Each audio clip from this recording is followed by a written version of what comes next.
जिस फ्रेम में आप देख रहे हैं हमारी रंगूदी, जो कि एक हमारे आसपास के क्षेत्र के लिए मिसाल है, और सिर्फ आसपास के क्षेत्र ही नहीं कहेंगे बल्कि पूरे देश के लिए उन्होंने आज एक इंस्पिरेशन का एक जड़ करके रखा है। इसलिए हम ये बात कह रहे हैं क्योंकि आपसे इससे पहले कई बार हमने आपको रंगूदी से रूबरू कराया है अलग अलग अच्छे कार्यों के माध्यम से। जब भी उनकी इंटरव्यू हमने ली उस वक्त कुछ ना कुछ रंगूदी करते पाई गई, और आज उन कार्यों के, उन अच्छे कार्यों को करने के बाद एक सम्मान जिसे बंगो रत्न सम्मान कहा जाता है, और आज बंगो उत्सव यानी कि 11वां बंगो उत्सव आज पालित किया गया। और इस 11वां बंगो उत्सव के दौरान आज हमारे सबसे प्यारी और सबसे न्यारी और सबसे अच्छी दीदी रंगूदी को, आज रंगूशौर्य दी को आज यह सम्मान से सम्मानित किया गया।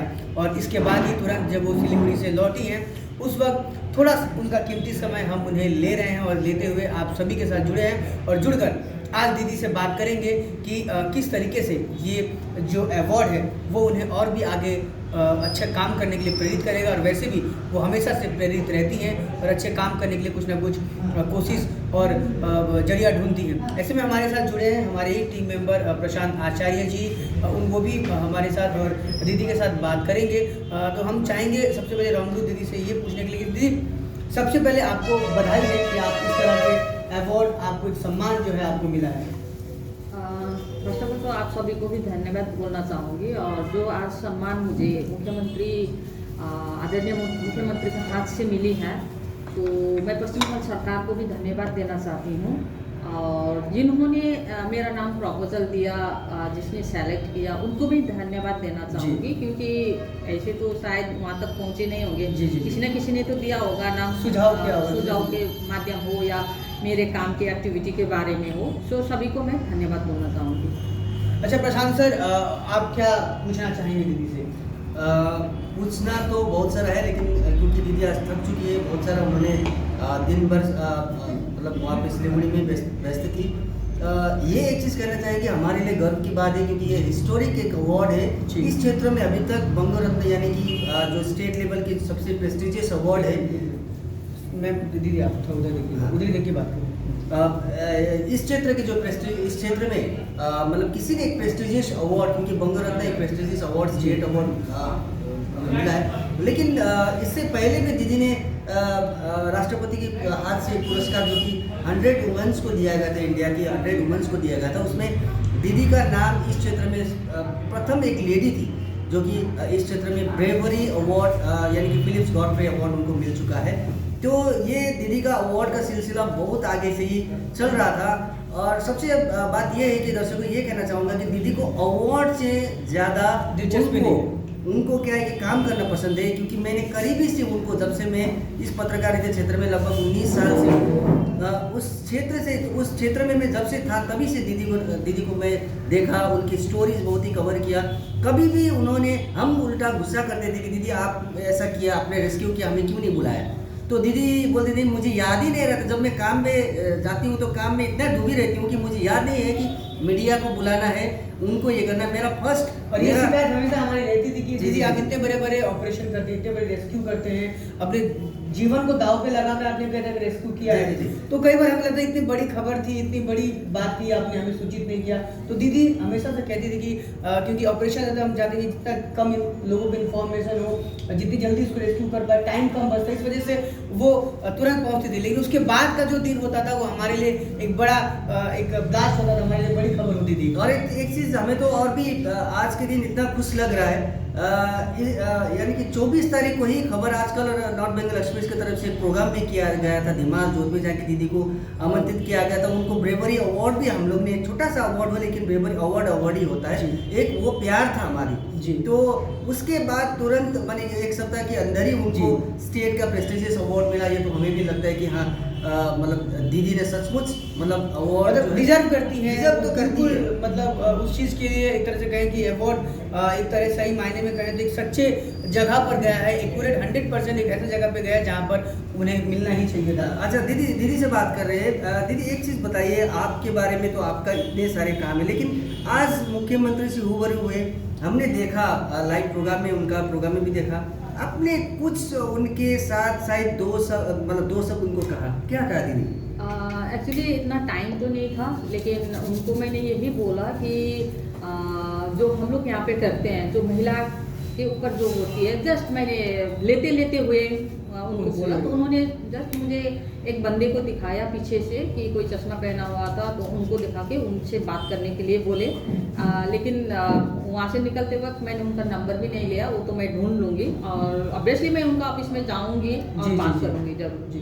तो एक चीज़ हमारे भाई, मैं इंटरप्ट कर रहा हूँ, एक चीज़ दीदी का काम से या उनकी जो योग्यता है उनसे कुछ नहीं, दीदी को एक सपोर्ट है, दीदी का एक ड्रीम है जी, एक कम से कम एक होम जी, यानी कि नॉर्थ बंगाल में कहीं भी होम नहीं होते। एक डिफिकल्टी दीदी ने कभी मुझे शेयर भी किया था कि भाई ऐसा है कि लड़कियों को रेस्क्यू तो करते हैं लेकिन पुलिस तो हिफाजत में रखते भी नहीं है जी, उनको कहाँ रखना है, उनके लिए तो कुछ एक होम की जरूरत होती है। बिल्कुल। अगर होम में नहीं लिया गया तो वो लड़की का भी रेस्क्यू करने का कोई मतलब ही नहीं बनता है जी। तो होम दीदी ने, मेरा जहाँ तक नॉलेज है, दीदी ने अपने घर के यानी कि जितने संपत्ति थे अपने एनजीओ में लगाए, जितने भी प्रॉपर्टी उन्होंने अपने लिए कुछ कभी नहीं सोचा, तो ये होम में लगाए। एक सपना था उनका कि मतलब नॉर्थ बंगाल में कम से कम जो लड़कियों को रेस्क्यू करके लाके यहाँ पे उनका स्टैब्लिश्ड वे में अंकर रखे और उनके थ्रू से उनको कुछ रोजगार भी दिया गया,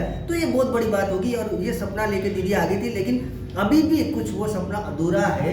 मुझे लगा कि दीदी कुछ वहाँ बात करे तो मुझे लगा वो बात वहाँ छेड़ेगी, मुख्यमंत्री तक वो बात पहुँचेगी, लेकिन समय का अभाव भी था। लेकिन अभी इस हमारे माध्यम से जी, हमारे माध्यम से या जो हमारे जो प्रोग्राम लाइव देख रहे हैं, जितने मैं सबसे कहूँगा कि ये शेयर करते करते मुख्यमंत्री के पेज तक पहुँचे और जो प्रॉब्लम जो दीदी ने जो काम करती वो फेस कर जिस रहे हैं, वजह से दीदी को चुना गया, ये सम्मान उन्हें मिला गया, हमें लगता है कि इस सम्मान को पाकर दीदी ऑलरेडी एक बहुत ज़्यादा प्रेरित हुई है। लेकिन मुझे तो लगता है दीदी का अपना व्यूज है, लेकिन मुझे तो लगता है कि दीदी को जब पूरा फुल फ्लेज एक होम मिलेगा तो उनको सबसे बड़ा उपहार वही होगा। क्या कहते हैं? ऑब्वियसली ये मेरा ड्रीम है कि कब मैं कंप्लीट कर पाऊँ। बहुत दिनों से मेरे ये फाइट है होम बनाने की, लेकिन अभी तक हो नहीं पा रहा है। सो अभी फाइनली कुछ प्रॉब्लम है, बाकी ज़्यादा से ज़्यादा काम हो चुका है और मुझे अभी लाइसेंस वगैरह की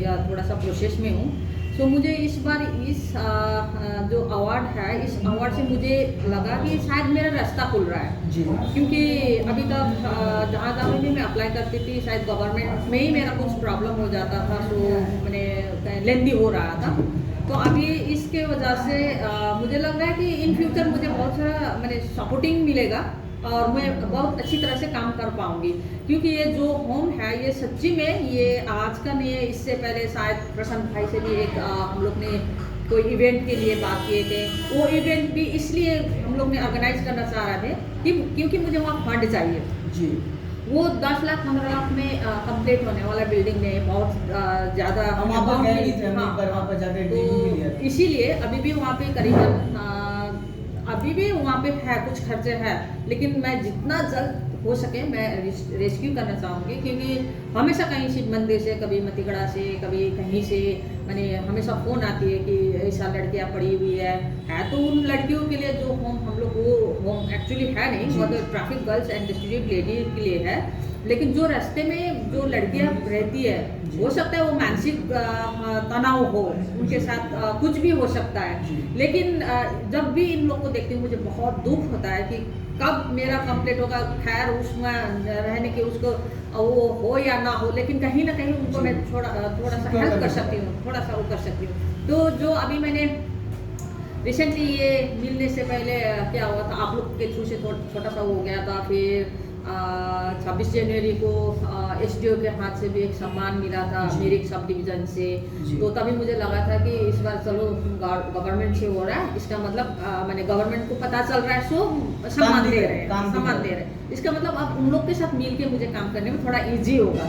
फिर उसके बाद लकीली फिर ये अवार्ड मिल गया, तो मुझे लग रहा है कि अभी अच्छा होने वाला है।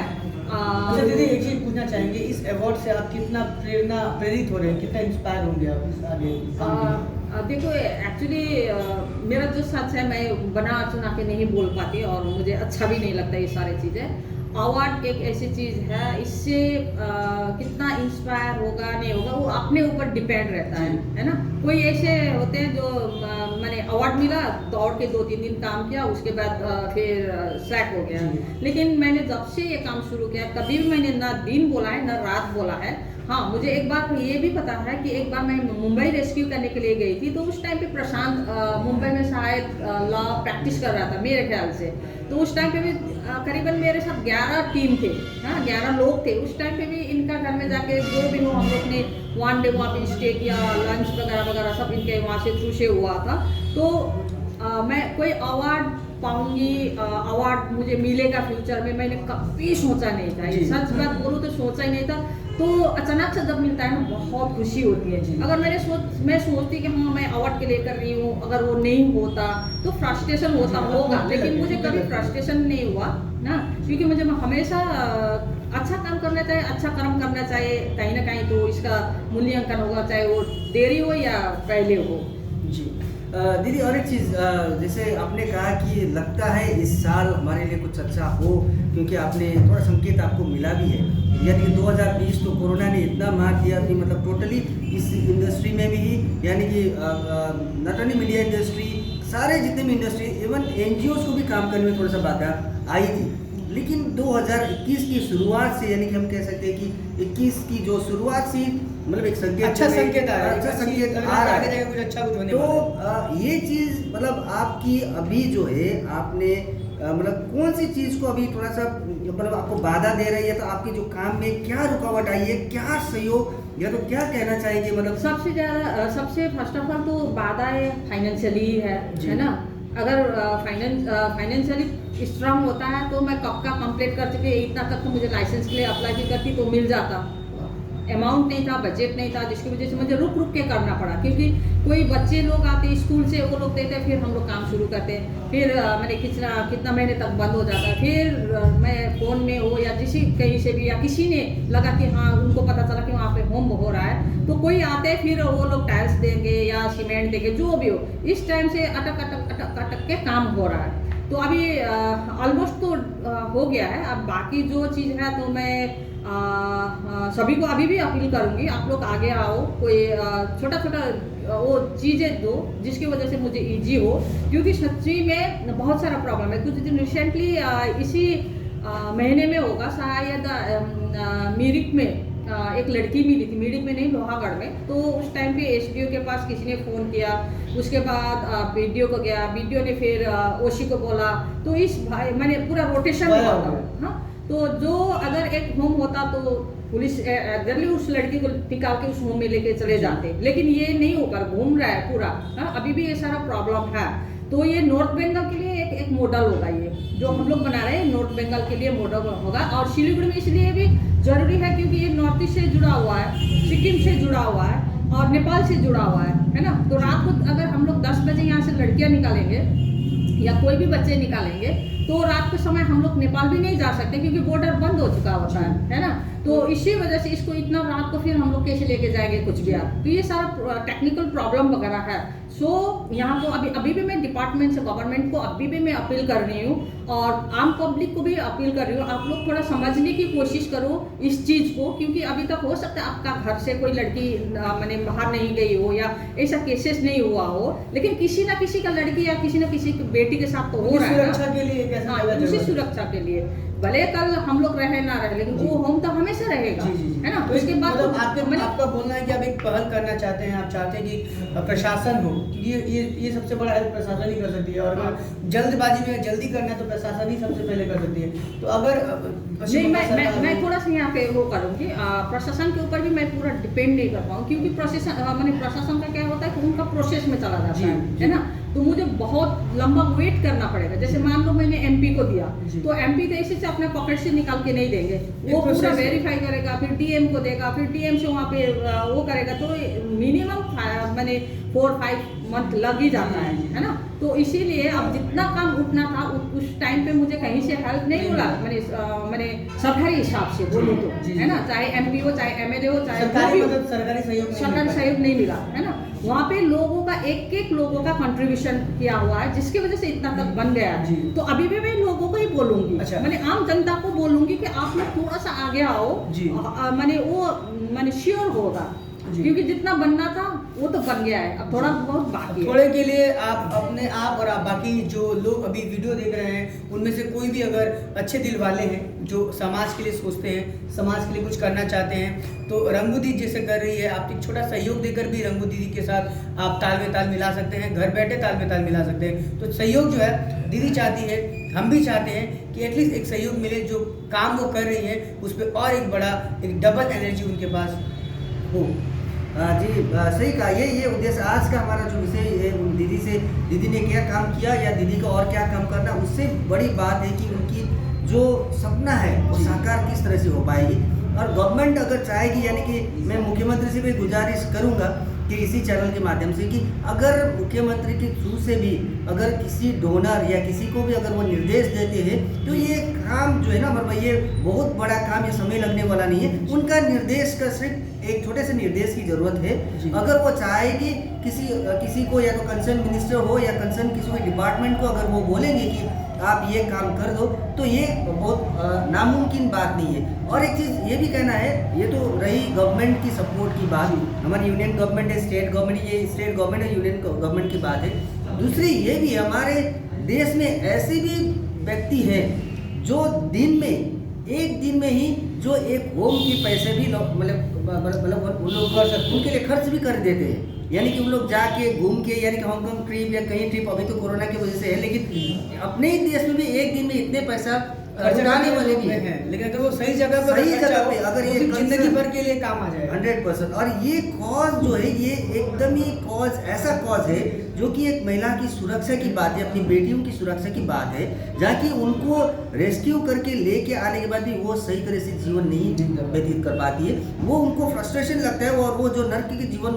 उन्होंने बिता के आया, एक तरह से देखा जाए कि दीदी जब रेस्क्यू करके लाती है उसके बाद भी दीदी के लिए थोड़ा सा कष्ट रह ही जाता है। थोड़ा सा नहीं, बहुत सारा कष्ट होता है, क्योंकि जब से हम लोग लड़की को वहाँ से निकालेंगे उनका पूरा गेटअप चेंज करना पड़ता है, फर्स्ट ऑफ ऑल है ना, जो मैंने ड्रेस होता है उसको चेंज करना पड़ता है, तब से लेके उसका घर तक पहुँचाने का पूरा जिम्मेदारी हमारी रहती है। उसके साथ साथ फॉलो भी करना पड़ता है कि हाँ वो अभी अपने घर में सेफ है कि नहीं है, अगर कुछ किसी होम में रखा है तो ठीक है कि नहीं है। जैसे क्या होता है ना, जब हम लोग वहाँ से रेस्क्यू करते हैं तो उस टाइम पे ऑटोमेटिकली एक अटैचमेंट रहता है लड़की के साथ। तो जितना भी उसके साथ प्रॉब्लम हो, चाहे उसके खाने के लिए या उसका कपड़े के लिए, वो लोग फोन करके हो या किसी से भी, जैसे अपनी मम्मी को या पापा को बोलते हैं ना कि मुझे ये चाहिए, ये दो, तो इसी हिसाब से ऐसे होते हैं। तो हमारे पास तो कोई प्रोजेक्ट नहीं है ना, ट्रैफिकिंग के लिए कोई प्रोजेक्ट नहीं है जिसके वजह से हाँ इतना खर्चा आएगा, रेस्क्यू में इतना खर्चा आएगा, उसका रिहेबिलिटेशन के लिए, ये सारे तो है नहीं। तो बहुत कष्ट से हमें मैनेज करना पड़ता है ये सारी चीज़ें। दीदी ये बताइए कि आपने जो आपका जो सपना, हमारे में सपना जो एक होम, वो कहाँ पे है और क्या कहाँ पे जाके काम करती है, थोड़ा सा बता दीजिए। एक्चुअली अभी मैंने मैक्सिमम बिल्डिंग सब कंप्लीट हो गया है। अब ट्रेनिंग सेंटर है वो थोड़ा सा, मैं जब स्टार्ट होगा होम उसके बाद मैं थर्ड फ्लोर में ट्रेनिंग सेंटर रखूंगी। अभी ये देवी डांगा आप लोग ने सुना होगा, मिलन मोड़ से आगे देवी डांगा, जहाँ पे सामने सनराइज स्कूल है, सीनियर सनराइज स्कूल, उसका बैक साइड गली में भी है, जो हम लोग ने उसका नाम रखा है नई सुबह। जो लाइफ लड़कियों के लिए जो होम बना रहे हैं उसको हम लोग ने नाम रखा है नई सुबह। तो बिल्डिंग में अभी भी ग्लास लगाना है, वहाँ पे जितना बर्तन वगैरह चाहिए, फ्रिज वगैरह चाहिए, पेन चाहिए, कंप्यूटर चाहिए, जो चीज़ें एक ऑफिस के लिए या एक घर के लिए मैंने लगता है। जैसे जब लड़कियों को रखेंगे तो मिनिमम हो सकता है कभी 5 लड़की हो, कभी 20 भी लड़की हो, कभी 1 भी लड़की हो, है ना। लेकिन उसी हिसाब से हम लोग को बर्तन वगैरह सब कुछ मैनेज करना पड़ेगा, क्योंकि अब ज़्यादा हुआ तो हम लोग हायर करके लेके नहीं आ पाएंगे। तो एटलीस्ट हमें 20 से 25 लड़कियों के लिए रहने का सब कुछ सेटअप करना जरूरी है। उसमें अभी भी हम लोग ने मैंने 6, 7, 8 टॉयलेट बाथरूम है, तो वहाँ पे दरवाजा वगैरह लगाना है। अभी मैट्रेस तो और बेड तो दिया हुआ है, लेकिन उसके साथ साथ बहुत चीज़ें हैं जो मैं खुद वहाँ जाऊँगी, आप लोग आओगे तो फिर पता चलता है। दीदी ये तो रही इंफ्रास्ट्रक्चर की बात। मुझे लगता है कि इंफ्रास्ट्रक्चर तो किसी भी हालत में बन सकती है, लेकिन उनके आने के बाद उनको सस्टेनेबल, उनको किस तरह से रखें, वो भी एक अमाउंट की ज़रूरत होती है, जो कि बैंक बैलेंस होना बहुत ही ज़रूरी होता है, मुझे जैसा लगा। क्योंकि उनको हो सके तो उनको मेडिकल ट्रीटमेंट की ज़रूरत हो, उनको खाने पीने की, वो एक फंड होती है, वो रिजर्व में एक फंड आना, वो भी मुझे लगता है कि होम के लिए वो एक रिजर्व फंड भी होना ज़रूरी है। तो इसी कारण मैं गुजारिश करूँगा सारे जो भी चैनल देख रहे हैं सारे को, कि कम से कम आप आगे आए, जितनी आपकी जो हैसियत से जितने भी मदद हो मदद करे। दीदी कोई कांटेक्ट नंबर हो या हेल्पलाइन नंबर हो ताकि कोई हमारे चैनल देख के आपसे संपर्क कर सके या मदद कर सके, तो कोई इस तरह की आप बता दीजिएगा।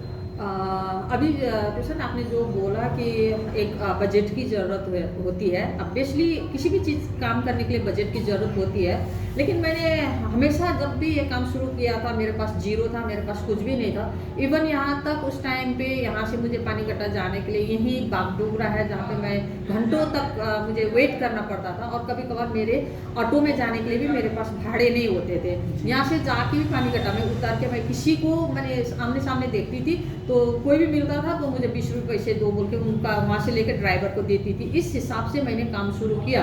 तब भी मेरे पास बजट नहीं था, लेकिन मेरे पास हिम्मत था जी। और जिस हिम्मत के कारण मैं रेगुलरली ये काम करते गई। कोई एक बड़ा सा प्रोजेक्ट आया जिसकी वजह से मेरा आ गया हुआ, ये सब भी नहीं है। अभी भी मेरे पास बजट नहीं है, इवन यहाँ तक बिल्डिंग बनाने के लिए है नहीं, तो मैंने वो उनको लेके आके रखने के लिए कोई एक अमाउंट नहीं है, लेकिन मुझे विश्वास है। जैसे मैंने क्या हुआ कि लास्ट ईयर जो कोविड-19 के कारण जो जिसको हम लोग ने खाना दिया 62 डेज, जब मैंने खाना उन लोग को रेगुलरली 800 लोगों ने जब खाया था, तो किसी न किसी तरह से मैंने हेल्प लिया था कि किसी को चावल लिया, किसी के साथ दाल लिया। तो मैं जब भी लड़कियों को रखूँगी फर्स्टली तो मैं इसी हिसाब से शुरू करूँगी, किसी से चावल लूँगी, किसी से कुछ लूँगी, हर इंसान की मदद से शुरू करूँगी। उसके बाद उसी हिसाब से भी मैंने फ्यूचर में जाके प्रॉब्लम होगा ये भी मुझे पता है, लेकिन उसके लिए कहीं ना कहीं कोई कंपनी हो या गवर्नमेंट से हो, मैं ज़रूर मदद लूँगी जिसके वजह से उनको लॉन्ग टर्म तक मैं हेल्प कर सकूँ। जी। तो भाई ये था हमारा आज दीदी से। दीदी को भी जाना है, जल्दीबाजी में है शायद, तो हम उनको भी ज़्यादा देर तक नहीं रुकाएंगे। आप थोड़ा सा बता दीजिए कि ये इस तरह की जो मोटिवेशन है लोगों को किस तरह से मतलब इनको लेना चाहिए, उनके थ्रू से किस तरह से लोगों तक पहुंचानी चाहिए, मदद पहुंचानी चाहिए, या दीदी को हेल्प करने के लिए किस तरह से मदद मतलब करें, आप थोड़ा सा बता दीजिए। तो दर्शकों, जैसे कि आपने देखा दीदी के बारे में, दीदी ने खुलकर बहुत सारी बात, जब लंबी बात होती रही तो कुछ अलग अलग बातें उन्होंने बताया कि 20 रुपये के भाड़े तक की एक दिन था जब वो सोचती थी, लेकिन एक उनकी जो हिम्मत थी और जो उनका विश्वास था, और यही चीज़ होता है जिसको हम ओवरऑल डेडिकेशन कहते हैं। तो किसी भी काम के लिए अगर आपका डेडिकेशन होता है और आपके पास कुछ भी नहीं होता है, तो सिर्फ आपका डेडिकेशन ही आपको वो सब कुछ दिला सकता है। लेकिन दीदी के पास अभी भी वो चीज़ें जो है वो पूरी नहीं हुई है, आज भी वो उस चीज़ों के इंतज़ार में है। भले उनको सम्मान बहुत जगह से मिल रहा हो, लोग उनके काम को समझ पा रहे होंगे, लेकिन असली समझ वही इनकी काम को देख सकते हैं जो लोग कुछ ना कुछ करने के बारे में, समाज के बारे में सोचते हैं या करने की छोटी सी कोशिश भी रहते हैं। सिर्फ बधाई देकर, उनको एक कमेंट्स कर कर ही आप उन्हें सपोर्ट नहीं कर सकते, जबकि उनको अगर आप सपोर्ट करना चाहते हैं, हम ये नहीं कहते कि एक ही आदमी सारा काम कर सकता है। हम और आप और हमारे जैसे कई लोग सिर्फ थोड़ा मदद करने के लिए सोचे तो हम इस चीज़ को पूरा कर सकते हैं। हम जाते जाते दीदी से एक रिक्वेस्ट जाएंगे, हम चाहेंगे कि जब इतनी बड़ी एक उपाधि या एक बड़ा उन्हें एक सम्मान मिला है, हम चाहते हैं कि लोग देख रहे हैं, कुछ लोग तो मदद करेंगे, लेकिन हम चाहते हैं कि कुछ चीज़ होती है जो किसी अच्छे लोगों से सीखने की होती है। हम चाहेंगे दीदी एक मैसेज हमारे दर्शकों को छोड़े। दीदी, हम चाहते हैं जाते जाते क्या संदेश देना चाहेंगे लोगों को? मैं लोगों को यही संदेश देना चाहूँगी कि कोई भी हो, चाहे वो बच्चे हो या मैंने बड़े हो, कोई भी लोग मैंने हमारे खुद के लिए तो हम लोग सोचते हैं, लेकिन दूसरों के लिए भी कुछ सोचना ज़रूरी है।